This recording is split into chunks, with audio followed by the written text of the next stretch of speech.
Hello friend, शक्ति के आने वाले एपिसोड के अपडेट आपके लेकर आए। एपिसोड जो शुरू होता है समीर से, जो सौम्या को बोलता है कि उसने कई लड़कियों को देखा है लेकिन पहली बार उसके जैसी लड़की को देखा, और कहते हैं कौन एक टेडी बियर के लिए पैसे से मना कर देता है और कहते हैं कि आप वास्तव में महान है।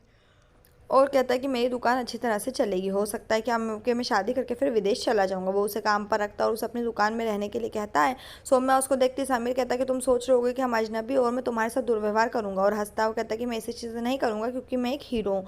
वो कहता है कि तुम झिझकते हुए मुझ पर भरोसा कर सकते हो, और उससे उसके बारे में पूछताछ करने के लिए कहता है। सौम्या कहती तुमने मुझे काम और खाना दिया और मेरे लिए अच्छा आदमी हो तुम। समीर सौम्या का टेडी लेता है और उसके टेडी को वहीं रख देता है। वो कहता है कि जब मैं तुमसे मिलूंगा तो इतने अच्छे हरमन का जो वो टेडी है उसको रखता है और कहता है कि मैं तुमसे मिलूंगा तो मैं तुम्हें बोलूँगा इतनी अच्छी पत्नी को छोड़ने के लिए मैं तुम्हें पीटूंगा। सुरभि और किन्नर सौम्या को ढूंढ रहे हैं, करीना और रवीना भी तलाश करते, सभी लोग जो है उसको ढूंढते। जसलीन हरमन से कहती कि अब देर हो चुकी है, हमें घर चलना चाहिए। बाद में रात में समीर सौम्या को खाना देता और कहता है कि वो अब घर जा रहा है, नहीं तो उसकी माँ उसे डांटेगी। सौम्या उसे दरवाज़ा खुला रखने के लिए कहती है और कहती कि उसे अंधेरे से डर लगता है। समीर कहता है कि मैं तुम पर पूरा भरोसा नहीं कर सकता। सौम्या अंधेरे में बैठ जाती है और हरमन के बारे में सोचते। हरमन सौम्या के लौटने की कामना करता और कहता कि मैं तुमसे बहुत प्यार करता हूँ।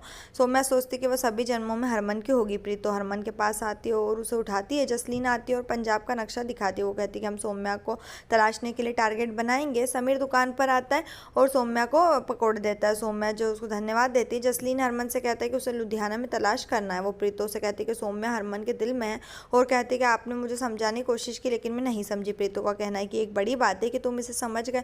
जसलीन सौम्या और हरमन की शादी की फोटो फ्रेम देखती है। समीर सौम्या से बोलता है कि पकोड़े कैसे थे। सौम्या का कहना था कि अच्छे हैं। समीर इसे उसकी तारीफ करने के लिए कहता है। सौम्या का कहना है कि अच्छा था। समीर कहता है कि मेरी माँ ये रोज़ पूजा करने आती है, और उससे कहते हैं कि जब मेरी माँ आए तो वो छिप जाए, अगर वो तुम्हें देखेगी तो तुम्हें यहाँ से नहीं बल्कि पूरे शहर से बाहर निकाल देगी। वो कहते हैं कि मैं तुम्हें इशारा करूंगा और तुम समझ जाना। सौम्या बोलती है ठीक है। जसलीन हरमन और सौम्या की फ़ोटो फ्रेम को कमरे में सेट करती है और कहती है कि तुम सच में बहुत प्यारी हो, और कहती है कि मुझे कभी कभी जलन होती है। वो कहती है कि मैं भी तुमसे बहुत प्यार करती हूँ, और कहती है कि लोग पैसे के लिए कुछ भी करते हो और तुम बिना पैसे के यहाँ से चले गए। वो कहते हैं कि आप त्याग की देवी हैं, और कहती है कि मैं तुमसे कम नहीं हूँ, पहले यहाँ आओ फिर हम हिसाब चुकता करेंगे। हरमन आता है और कहता है कि नहीं जानता कि वो दूसरों को कैसे माफ़ कर सकता है। बलविंदर जो है अपनी फटी हुई बनियान देखता है और परेशान हो जाता है। रावी उसे पैसे लेने पर बनियान खरीदने के लिए कहती है और काम करने के लिए कहती है। वो उसे मिलने वाले पैसे से खुश रहने के लिए कहती है। बलविंदर कहता है कि तुम बहुत बात कर रहे हो। रावी अब उसके रिश्तेदारों का नाम लेकर उनकी इंसल्ट करती है। वो बाहर आते हैं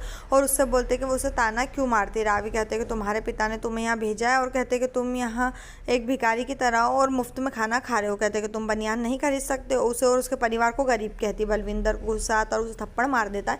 यहीं एपिसोड खत्म हो जाएगा। नेक्स्ट एपिसोड के लिए हमारे साथ जुड़े रहें, चैनल को सब्सक्राइब करिए, साथ में बेल भी प्रेस करें।